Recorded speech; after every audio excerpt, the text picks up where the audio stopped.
Hoy Venezuela es conocida por ser una nación devastada por la corrupción. Pero ¿sabías que antes la conocían por ser un país rico que se encaminaba a ser una potencia emergente? Imposible. Agárrate de donde puedas, porque ahora te la cuento como puedo, el pasado que pocos conocen de Venezuela. El país venía atravesando un periodo de inestabilidad que parecía constante. Al haber acabado con casi 30 años de dictadura de Juan Vicente Gómez, el Estado no podía mantener ningún presidente en pie.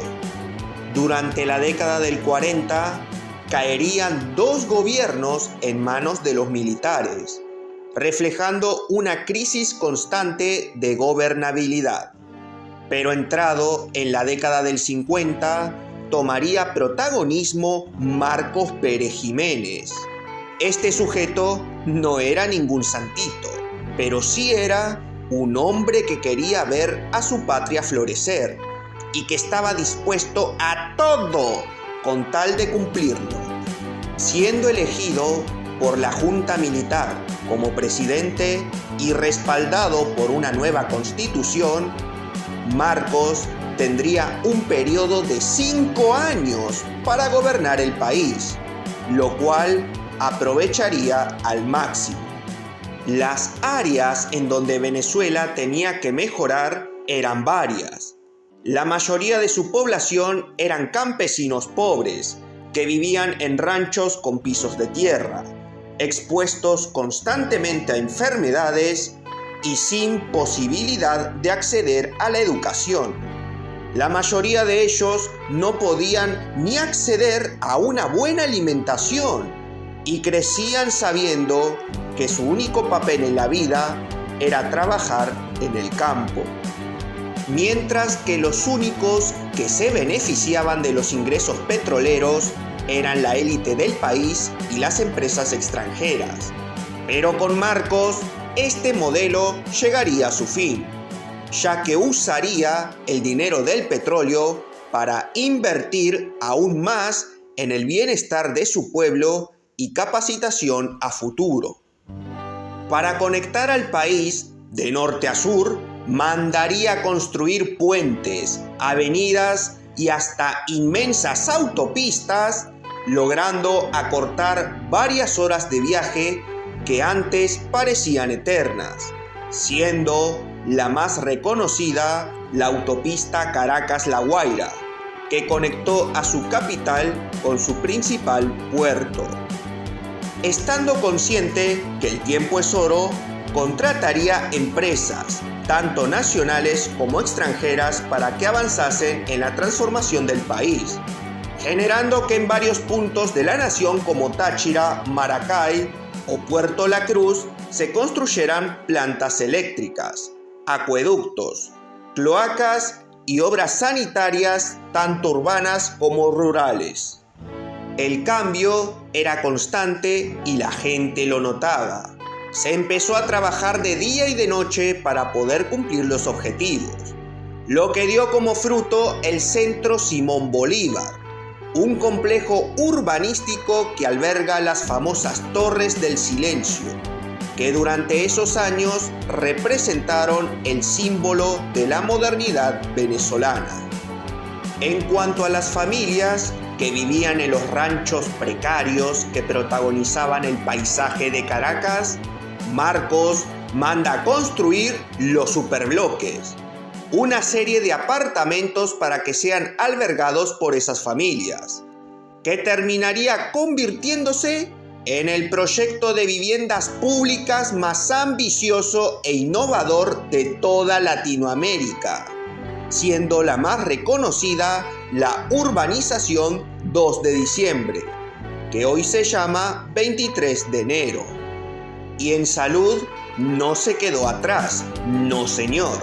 Sabiendo que la vida de su gente es prioridad para engrandecer la patria, ya que son la clave del éxito, invierte en construcción, ampliación y dotación de equipamiento necesario a hospitales y pediatrías, llegando incluso a la culminación del Hospital Universitario de Caracas, siendo este el complejo médico público más moderno y tecnológico de América Latina.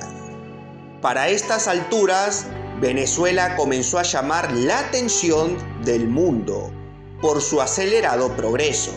Si bien el país avanzaba a un ritmo veloz, Marcos sabía que se debía a los ingresos petroleros y que sin ellos el país simplemente no hubiera llegado a este punto. Decidido a garantizar más de un ingreso a la nación, diversificaría la economía, pero para ello necesitaría más trabajadores.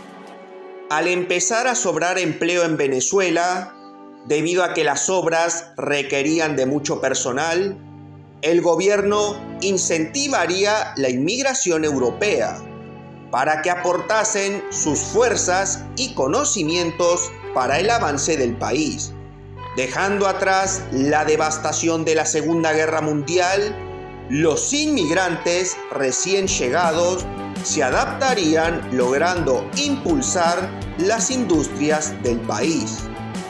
Plantas siderúrgicas, petroquímicas, la industria del hierro y la producción manufacturera comenzarían a generar ingresos a las arcas del Estado.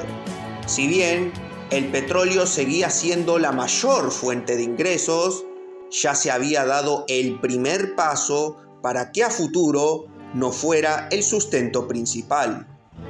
Y para culminar con el enriquecimiento hacia su nación, impulsaría la investigación científica, aportando en el desarrollo de la investigación cerebral hasta en la construcción de su primer reactor nuclear, el RB-1, convirtiéndose en el primer país de Latinoamérica en disponer de uno de este tipo. Con todos estos avances, Venezuela no solo se había vuelto atractiva para los venezolanos, sino que también para los extranjeros. Atraídos por las maravillas del país, los turistas que ponían un pie allí se encontraban con un paraíso que fue perfectamente diseñado para ellos.